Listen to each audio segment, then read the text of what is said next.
Good morning all of you students, welcome to on our YouTube channel study of science. सभी को जय श्री राम। तो जैसा कि सर्दियाँ स्टार्ट हो चुकी है, आप भी अपने आप को कवर कर ले और सिलेबस को भी कवर करना स्टार्ट करें, क्योंकि बोर्ड एग्जाम पास में आ चुके हैं। बहुत जल्द आपके बोर्ड के एग्जाम की डेट भी आ जाएगी। मार्च में डेट, हर बार मार्च में एग्जाम होते हैं, तो मार्च में डेट आ जाएगी इस बार। तो आपके पास टाइम बहुत कम रहा है।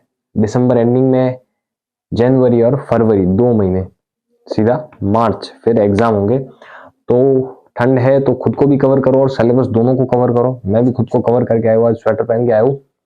ओके, तो आज हम हमारी क्लास स्टार्ट करते हैं। 11 चैप्टर हम पढ़ रहे थे।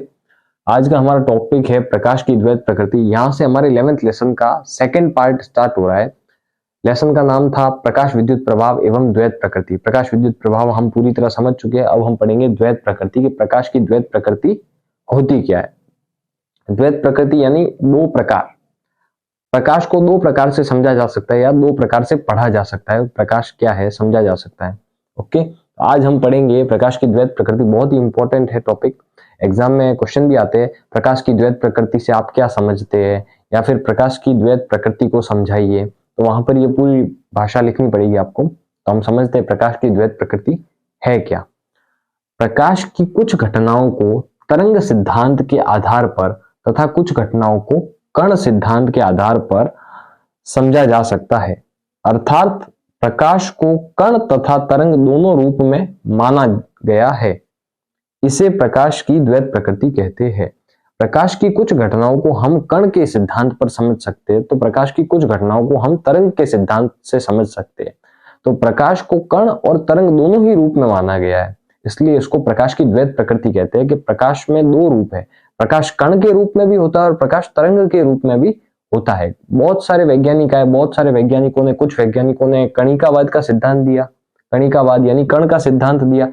कुछ वैज्ञानिकों ने तरंग का सिद्धांत दिया कि प्रकाश तरंग की तरह व्यवहार करता है। कुछ वैज्ञानिकों ने बताया कि प्रकाश कण की तरह व्यवहार करता है। तो दोनों ही रूप सही सिद्ध हुए कि प्रकाश कण की तरह भी व्यवहार करता है और प्रकाश तरंग की तरह भी व्यवहार करता है। तो लास्ट में जाकर ये निष्कर्ष निकला कि ये प्रकाश की क्या है, द्वैत प्रकृति है। द्वैत प्रकृति यानी प्रकाश दोनों रूपों में पाया जाता है। प्रकाश कण के रूप में भी पाया जाता है और प्रकाश तरंग के रूप में भी पाया जाता है। इसे प्रकाश की द्वैत प्रकृति कहते हैं। तो बहुत ही अच्छा क्वेश्चन है, तो लिख लीजिए प्रकाश की द्वैत प्रकृति और इसकी भाषा। इसके बाद मैं आपको बताऊंगा कौन कौन से वैज्ञानिक आए, किसने कणिकावाद का सिद्धांत दिया और किसने तरंग सिद्धांत का सिद्धांत दिया। तो ये नोट कर लो। उसके बाद हम सिद्धांत पढ़ेंगे, अलग अलग वैज्ञानिकों के अलग अलग सिद्धांत। बहुत बार एग्जाम में वो भी पूछे जाते हैं, कणिकावाद का सिद्धांत किसने दिया, तरंग सिद्धांत किसने दिया। तो आज हम सब क्लियर करेंगे।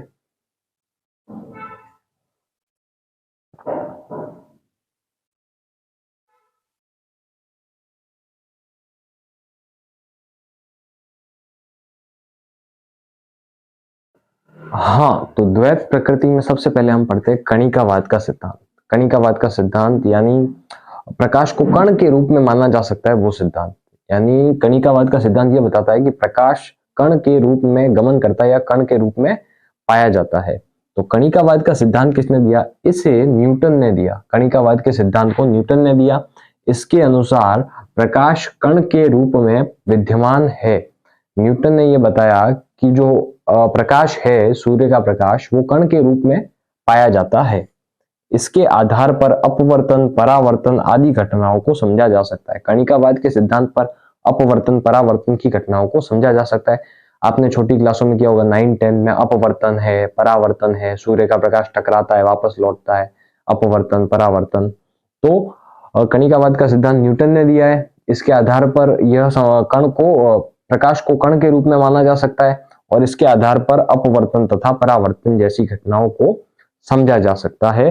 इसके आधार पर व्यतिकरण, विवर्तन तथा ध्रुवण को नहीं समझा जा सकता है। तो ये कणिकावाद का सिद्धांत है जिसको न्यूटन ने दिया था। और एग्जाम में ये ऐसे क्वेश्चन पूछेगा आपको कि कणिकावाद का सिद्धांत किसने दिया था तथा इसमें प्रकाश को किस रूप में माना गया है। तो आपको ये पूरे तीनों पॉइंट बताने पड़ेंगे आपको।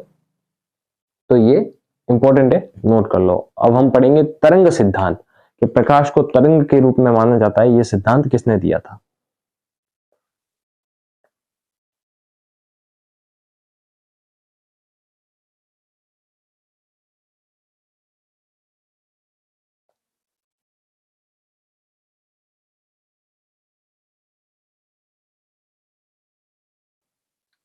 हाँ, तो तरंग सिद्धांत, प्रकाश का तरंग सिद्धांत यानी प्रकाश को तरंग के रूप में भी माना जा सकता है। प्रकाश के तरंग सिद्धांत को हाइगेन्स ने प्रस्तुत किया। प्रकाश का जो तरंग सिद्धांत है उसको किसने दिया? हाइगेन्स वैज्ञानिक था, उसने प्रकाश को बताया कि प्रकाश तरंग के रूप में भी विद्यमान होता है। हाइगेन्स के अनुसार तरंग संचरण के लिए माध्यम की आवश्यकता होती है। हम भी जानते हैं कि किसी तरंग को अगर संचरण करवाना है तो उसके लिए कुछ ना कुछ माध्यम की आवश्यकता होगी। इसमें माध्यम के रूप में एक काल्पनिक माध्यम ईथर की कल्पना की। तो हाइगेन्स ने क्या किया? एक माध्यम की कल्पना की, ईथर की कल्पना की, यानी कि कोई भी तरंग संचरण करती है तो वहां पर एक कल्पना की कि ये तरंग ईथर के द्वारा संचरण करती है, यानी इस तरंग में जो माध्यम की आवश्यकता है उस माध्यम का काम कौन कर रहा है? ईथर कर रहा है। तो हाइगेन्स के अनुसार तरंग संचरण के लिए माध्यम की आवश्यकता होती है और उसमें इसने एक काल्पनिक माध्यम ईथर की कल्पना की कि कोई भी तरंग है वो ईथर से होकर संचरण करती है। तरंग सिद्धांत के आधार पर व्यतिकरण व्यतिकरण, विवर्तन, ध्रुवण आदि घटनाओं को समझा जा सकता है। जिन घटनाओं को कणिकावाद के सिद्धांत पर समझा नहीं जा सकता है उन घटनाओं को तरंग सिद्धांत के आधार पर समझा जा सकता है। तो तरंग सिद्धांत के आधार पर व्यतिकरण, विवर्तन, ध्रुवण आदि घटनाओं को समझा जा सकता है। तो हमारे कण और तरंग दोनों सिद्धांत समझे। कुछ और भी वैज्ञानिक है जिन्होंने ऐसा भी बताया कि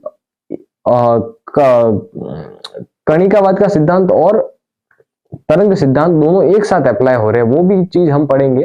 तो आज का वीडियो यही खत्म होता है। कल के वीडियो में हम वो चीज पढ़ेंगे जहां विद्युत क्षेत्र भी उत्पन्न हो रहा है और चुंबकीय क्षेत्र भी उत्पन्न हो रहा है और विद्युत चुंबकीय तरंगे दोनों ही प्रवाह हो रही है। तो आज का वीडियो यही खत्म होता है। कल के लेसन में हम वो पढ़ेंगे, तो कल का लेक्चर जरूर अटेंड करना। ये समझा है, इसके आगे वाला भी समझ में आएगा। ये लेक्चर पूरा देखना और इसके बाद का जो हम पढ़ाएंगे वो भी आपको अटेंड करना बहुत जरूरी है, क्योंकि ये 12th का पूरा इस 11 चैप्टर है हमारा, उसका पूरा बेस है। इसके आधार पर ही आपको आगे की चीजें समझ में आएगी। तो ऐसे ही जुड़े रहिए हमारे YouTube channel study of science के साथ। हमारे वीडियोस को लाइक कीजिए, चैनल को सब्सक्राइब कीजिए और अगर आपको कुछ भी समझ में नहीं आता है तो आप कमेंट कीजिए, हम आपको और अच्छे से समझाने का ट्राई करेंगे। ओके, तो ये नोट कर लेना, आज की क्लास बहुत इंपॉर्टेंट थी, सारे टॉपिक्स इंपॉर्टेंट थे।